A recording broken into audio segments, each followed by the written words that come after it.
Bonsoir, bonsoir, bonsoir la famille générale 5 étoiles. J'espère que vous allez bien. Likez, partagez la vidéo dans tous les groupes, maximum de partage. Nous allons rappeler un peu Mamadi Doumbouya. Voilà. Si il a la mémoire courte, comme je le dis souvent, le sorcier oublie, mais les parents de la victime n'oublieront jamais. Voilà. Écoutez, comme en Guinée, tous les politiciens, les gens ont peur. Mais ceux qui sont libres, là, hors de la Guinée, là, qui voient chez nous, qui n'ont pas de parti prise, écoutons un peu, voilà. Alors, moi j'avais un espoir que Mamadi, le général, puisse être l'exception quelque part, qu'il tienne parole. C'était mon espoir. Si tenir parole, c'est que ce Mamadi Doumbia avait juré presque face à plusieurs journalistes qu'il y aurait des élections et que Mamadi Doumbia ne serait pas candidat. Une partie de cette promesse a été tenue. Il y a eu des élections. L'autre partie n'a pas été tenue. Mamadi Doumbia a été candidat. Quand un pays sort d'un régime d'exception, le fait que celui qui est en train de gérer le régime d'exception se retrouve juge parti pour la période électorale, je vous le garantis, c'est une formule exceptionnelle pour l'instabilité, tout au long du temps qu'il sera au pouvoir. Et je vous explique ça simplement. Pourquoi est-ce que c'est une garantie? Parce que Mamadi Doumbia, il s'est fait élire. S'il revient en arrière et dit, OK, faisons la paix, cohésion sociale, il remet un Cellou Dalein Diallo dans le jeu, il remet Aliou Badji Modèle dans le jeu, il remet tous les acteurs politiques dans le jeu. Il fera face à l'une des oppositions les plus féroces d'Afrique. Ça va être une coalition extrêmement importante et capable de le bousculer de 1000 manières politiquement. Vous savez que ce risque-là, ça va être très difficile qu'il le prenne. Et c'est de ça qu'il s'agit. C'est pourquoi on dit que quand les gens prennent des engagements, il faut aller réellement vers le respect de ces engagements.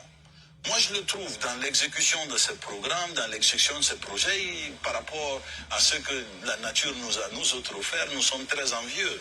Parce que les nôtres, malgré tout, s'ils avaient au moins la capacité de nous offrir 2-3 routes par-ci, au lieu de première pierre à chaque fois, nous, on serait heureux.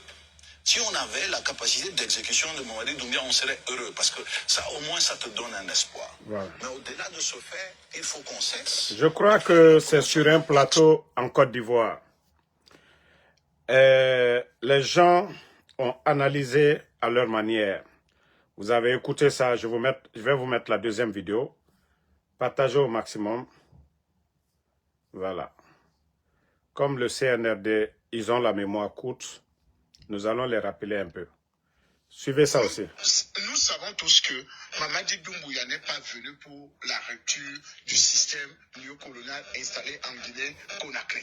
Il est venu justement pour essayer de mettre ce compatriote, n'est-ce pas, ce brillant africain panafricaniste, le professeur Alpha Condé, qui était dans une logique, n'est-ce pas, de rupture, qui avait déclaré, vous vous rappelez de cette rencontre des chefs d'État au niveau de la Côte d'Ivoire, où il rappelait, n'est-ce pas, et le président Ouattara lui avait rappelé que vous êtes en direct, mon ami Alpha Condé. Et il a repris le micro en disant, j'assume. Écoutez, M. Nguéné, c'est l'une des plus grandes déceptions de notre continent. L'arrivée de Mamadi Doumbouya. Pourquoi parlez-vous de déception, André Kisselfanga? Parce que nous avons cru que l'arrivée de Mamadi Doumbouya devait régler les problèmes que nous combattons. Partagez. Nous cherchons les solutions depuis longtemps. Et malheureusement, c'est un club de comédiens qui est arrivé au pouvoir et qui pense que se pavaner dans la ville avec tous les militaires, avec les chars et tout le reste là, c'est ça la politique, c'est ça gouverner un pays. Ou bien faire un peu de vélo et s'arrêter, n'est-ce pas, dans quelques cités et gouvernance de proximité. bavarder avec quelques Il veut citoyens. bien montrer qu'au-delà, loin des fauteuils luxueux du palais présidentiel, avant tout, il est un homme du peuple, Mamadi Doumbouya. Ça change quoi dans le quotidien des Guinéens? Ça change quoi dans le quotidien des Guinéens? Rien du tout, aucune évolution. Certains estiment que c'est le candidat idéal.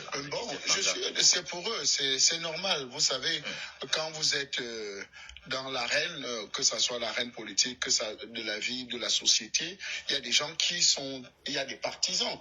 Et c'est ce que beaucoup n'arrivent pas à comprendre et de savoir que chacun peut avoir son opinion, chacun peut avoir sa grille de lecture, n'est-ce pas, par rapport à certaines situations.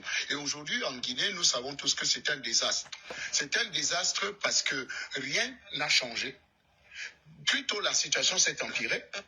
Et d'ailleurs, quand j'ai suivi le très bon reportage de Mme Sikeloubé tout à l'heure, vous comprenez que c'est une situation extrêmement alarmante et grave. C'est une continuité de la France-Afrique. C'est une continuité, n'est-ce pas, de la néocolonisation qui est en train de se produire et qui continue à se produire en Guinée. Donc, nous savons tous que Mamadi Doumbouya n'est pas venu pour la rupture du système néocolonial installé en Guinée-Conakry.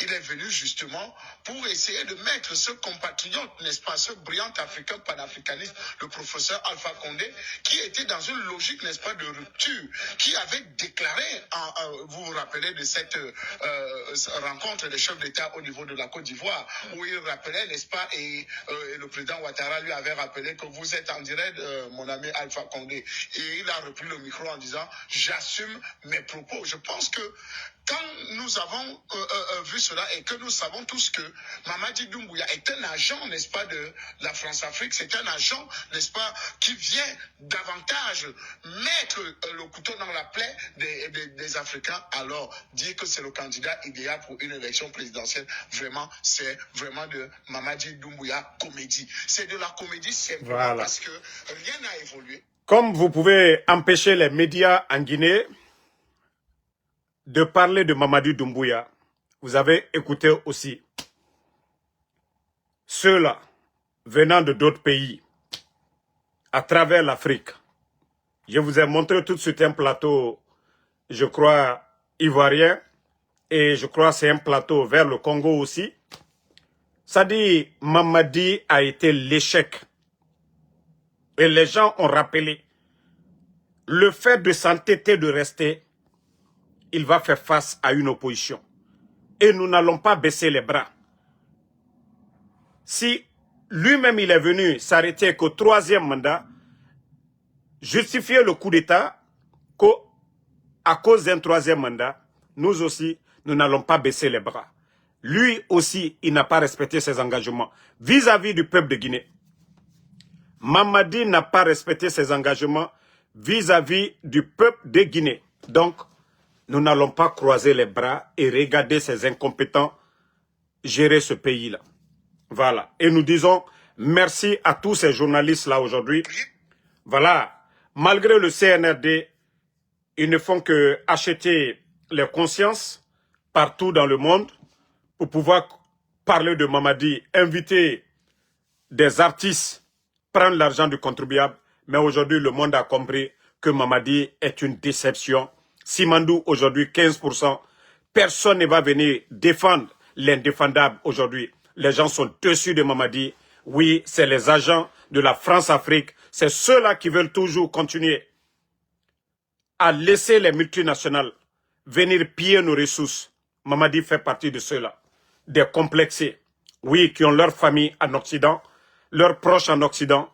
Et voilà, ça ne marchera pas. Et Inch'Allah, il va dégager.